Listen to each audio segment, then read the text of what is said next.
The ringleader of a plot to kidnap and behead a Muslim soldier serving in the British Army has been jailed for life. His Khan from Birmingham was recorded planning to snatch the man.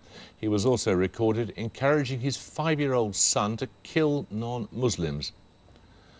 The US has joined with Britain, France, Germany and Italy in formally recognising Kosovo as an independent state.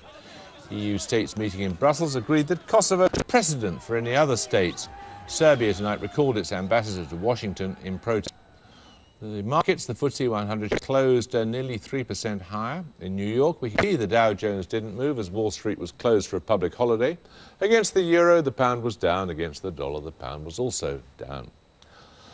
The inquest into the death of Diana, Princess of Wales, explored the outer reaches of the theory today. He claimed a conspiracy involving the Secret Service, the Duke of Edinburgh, Prince Charles, Tony Blair, Robin Cook, the CIA, French intelligence, Uncle Tom Cobley and all. This programme has already wondered about the precise purpose of the Diana inquest. Today we had a guided tour of the mind of the man who was the most fervent advocate of an investigation. Stephen Smith reports.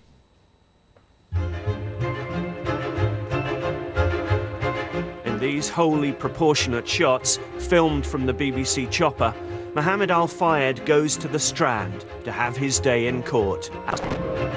He's definitely going to speak his mind. I don't blame him. I've come actually in support of the Duke of Edinburgh. Mr. Al Fayed would wonder aloud in court if we were living in a banana republic. But he also said he put his trust in the jury, their verdict. Been fighting for 10 years, and this is the moment for me to say exactly what I feel, what happened to my son and the Princess Diana. Lord Justice Scott Baker heard that Dodi Al Fayed and Diana spoke to the Harrods boss only an hour or so before their fatal car crash. She was pregnant. They were about to announce their engagement, said Mr. Al Fayed. A conspiracy swung into action, he claimed. Prince Philip, Prince Charles, the Queen, Lord Condon, Lord Stevens, Tony Blair, James Anderson and his dog, Lord Michel. As the long day wore on, Mr. Al Fayed produced an extraordinary list of people whom he claimed were behind a plot to assassinate the couple and cover it up.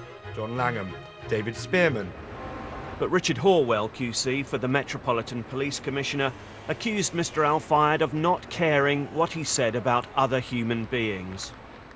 During sometimes testy exchanges this afternoon, Mr. Al Fayed accused Mr. Horwell of speaking out of his backside.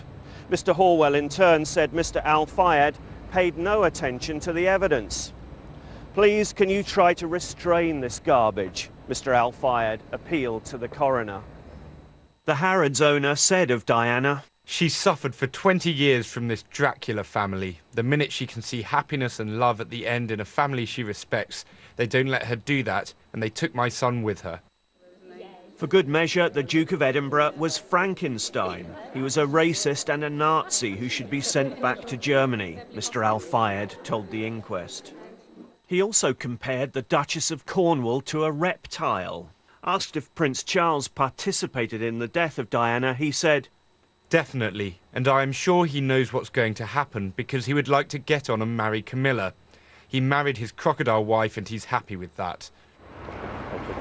Mr. Al Fayed's broadside didn't spare Lord Stevens, who's investigated events in Paris. He said the former Met commander came to see him and finished all the stock of caviar and champagne in Harrods. I had to send him a bill for that.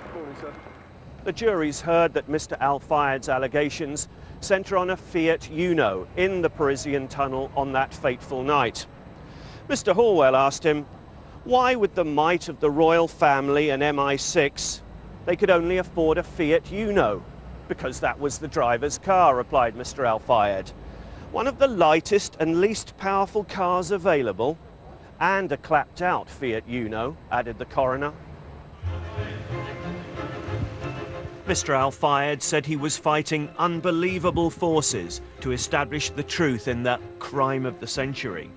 As he left court, he had an exchange of views with the BBC's Peter Hunt, as Newsnight boldly looked on from a distance. I'm not talking to you because you're a bloody idiot, you're part of the establishment, and you're a journalist you work for MI6, you idiot, right?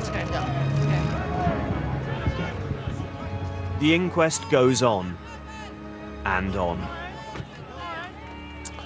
And tomorrow morning's front pages, Mr Al-Fayed makes some of them. The Times, the job losses and £100 million fees, although Yvette Cooper couldn't confirm that figure. Northern exposure, and the Independent also goes with Mohammed Al-Fayed's latest conspiracy theory. He's on the front page of The Guardian too, and the news of job losses. The Financial Times, obviously Northern Rock, and the Sun asks, is he off his Fayed?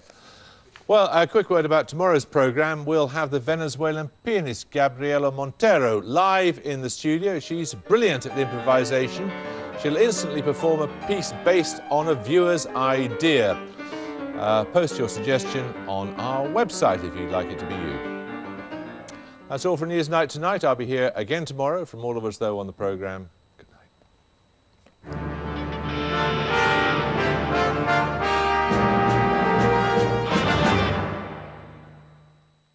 For most of us, it was another lovely day, but we are paying for it. Temperatures are dropping back and